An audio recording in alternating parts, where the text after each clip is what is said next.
कि रावण दो आदमी की सुनता था, कुंभकर्ण और मेघनाथ, और मोदी जी भी दो ही आदमियों की सुनते हैं। और इस देश में एक्चुअली तीन आदमियों का ही राज है।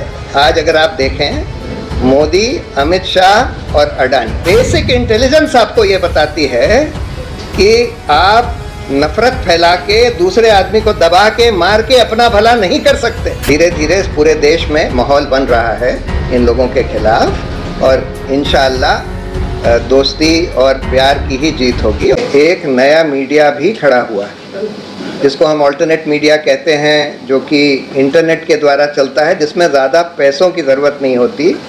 और इस वजह से बहुत सारे अच्छे जर्नलिस्ट्स, भाषा की तरह के बहुत सारे हैं, रवीश, इतने सारे हैं, मतलब उनका नाम लेना भी मुश्किल है।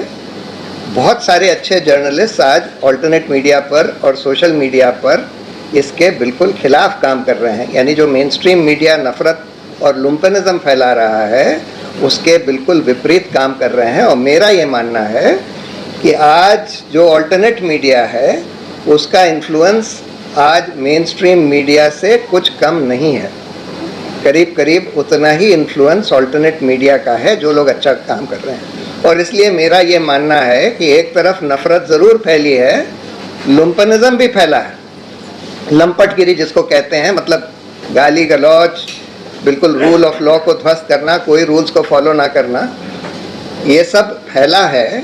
लेकिन साथ में जितने लोगों में ये जहर फैला है, मेरा ये मानना है कि उससे ज़्यादा लोगों में ये इसके खिलाफ भी भावना फैली है। लेकिन फिर भी ये सब नफरत और लुम्पनिज्म चल रहा है।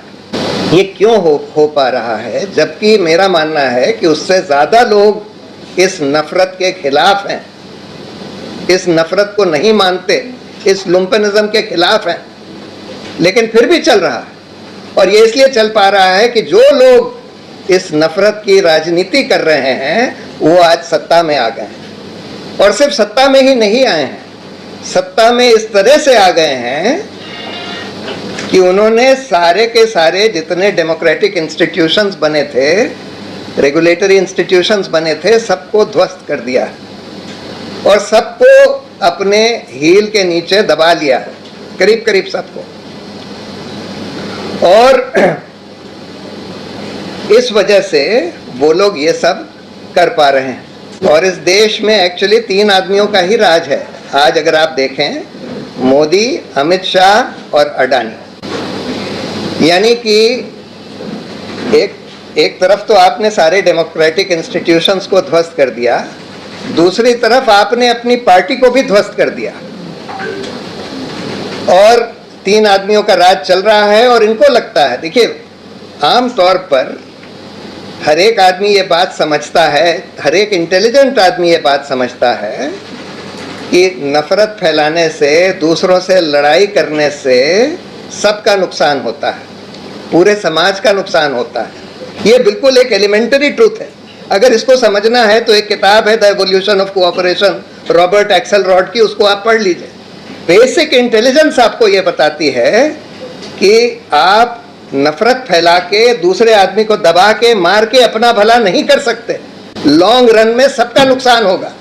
लेकिन अनफॉर्चुनेटली हमारा जो पॉलिटिकल सिस्टम है, पॉलिटिकल स्ट्रक्चर है, जिसमें फर्स्ट पास द पोस्ट, जो हमारी इलेक्टोरल डेमोक्रेसी है, उसमें कुछ लोगों का शॉर्ट टर्म फायदा ज़रूर हो जाता है। और उनको लगता है कि नफरत फैला के, लड़ाई करवा के हम सत्ता में काबिज रह सकते हैं, हम सत्ता में आ सकते हैं और काबिज रह सकते हैं। और इसलिए ये सोच सिर्फ उन लोगों की होती है, सिर्फ उन लोगों को एक शॉर्ट टर्म राजनीतिक फ़ायदा मिलता है जो लोग सत्ता के गेम में हैं। लेकिन समाज में किसी का फ़ायदा नहीं होता, इससे सबका नुकसान होता है। तो अब सवाल ये है कि हमको करना क्या है। देखिए, जैसे मैंने बोला कि हमारे पास अभी भी इतनी नफरत फैलाने के बाद भी ज़्यादातर लोग अभी ऐसे हैं जो इस नफरत के खिलाफ हैं, इस लुम्पनिज्म के खिलाफ हैं, डरे हुए हैं, सहमे हुए हैं, चुपचाप बैठे हैं। हमको उनको जगाना है। और जैसे मैंने बोला कि आज ऑल्टरनेट मीडिया है, खड़ा भी हुआ है, जिसका इन्फ्लुएंस शायद उतना ही है जितना कि इस लुम्पन मेन स्ट्रीम मीडिया का है, जो इस नफरत के खिलाफ खड़ा हुआ है। तो पहला तो हमको ये काम करना है, इन लोगों की बीजेपी की आईटी सेल होगी, हमको एक सिटीजन्स आईटी सेल बनाना है या सिटीजन्स मीडिया सेल बनाना है। देखिए बहुत सारे अच्छे सिटीजन जर्नलिस्ट अच्छा काम कर रहे हैं, लेकिन इसको और बढ़ाना है, इसका और विस्तार करना है। और सारे सिटीजन्स, इसमें तो कोई डर की बात है ही नहीं। ये लोग नफरत फैला रहे हैं, हम लोग प्यार फैलाएंगे। ये लोग झूठ फैला रहे हैं, हम लोग सच फैलाएंगे। और इसमें तो सब लोगों को, हर एक आदमी कंट्रीब्यूट कर सकता है। हम लोगों को छोटे छोटे वीडियोस बनाने हैं या छोटे छोटे लेख लिखने हैं। आजकल लोगों का अटेंशन स्पैन छोटा होता है, तो छोटे का ही ज़्यादा इफेक्ट होता है। छोटे वीडियोस, छोटे लेख, जिसमें हम बताएं कि भाई हमारी डाइवर्सिटी ही हमारी स्ट्रेंथ है, और हमारा रिलीजियस डाइवर्स एंगेजमेंट है अलग अलग धर्मों के लोगों से, अलग अलग तरह के लोगों से, उससे हिस्टोरिकली हमारे देश को, हमारे समाज को कितना फ़ायदा हुआ है। हर शहर में एक पीस कमेटी कह सकते हैं या कम्युनल हार्मनी कमेटी कह सकते हैं, वो हम लोग को बनानी चाहिए। सारे कम्युनिटीज़ के जो बड़े रिस्पेक्टेड लीडर्स हैं, उन लोगों को साथ लाकर रिलीजियस एंगेजमेंट हिंदुओं और मुस्लिमों के बीच में, हिंदू और क्रिश्चियंस के बीच में, वो बढ़ाएं, जिससे कि कॉमन फेस्टिवल्स वगैरह सेलिब्रेट किए जा सकें। तो ये कई काम हैं जो हम लोग सिटीजन्स के तौर पर मिलके कर सकते हैं। और आखिर में तो खैर इन लोगों को पॉलिटिकली हराना होगा, जो लोग आज सत्ता में बैठकर और इसको बिल्कुल बैंड मास्टर्स की तरह इसको ऑर्केस्ट्रेट कर रहे हैं, इस नफरत को और लुम्पनिज्म को, इन लोगों को पॉलिटिकली हराना होगा। और धीरे धीरे इस पूरे देश में माहौल बन रहा है इन लोगों के खिलाफ, और इंशाअल्लाह दोस्ती और प्यार की ही जीत होगी और नफरत की हार होगी। Thank you.